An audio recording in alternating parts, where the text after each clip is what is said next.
गुरु के चरणों में प्रणाम करता हूँ, भवानी मैया के चरणों में प्रणाम करता हूँ, हरिंदर भैया लीला दीदी के चरणों में प्रणाम करता हूँ, अपनी माता पिता के चरणों में प्रणाम करता हूँ, समस्त आए गुरु भाई बहनों को मैं प्रणाम करता हूँ। मेरा प्रणाम स्वीकार करें।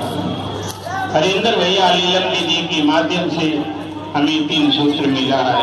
पहले में दया मांगना, दूसरे में चर्चा करना, तीसरे में नमः शिवाय से प्रणाम करना।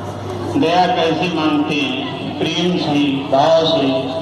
हे जी, आप मेरे गुरु हैं, मैं आपका शिष्य हूँ, मुझ शिष्य पर दया करिए।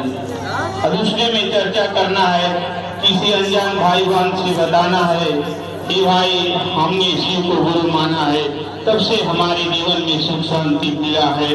आप भी शिव को गुरु बना लीजिए, आपका भी जीवन में सुख शांति मिलेगा। और तीसरे में नमः शिवाय से प्रणाम करना है। सांस लेते हुए नमः, छोड़ते हुए शिवाय, नमः शिवाय। या तो माला के माध्यम से कीजिए 108 बार नमः शिवाय, वो आपकी मर्जी। और कोई बात नहीं, एक छोटी सी भजन है। राम लखन भैया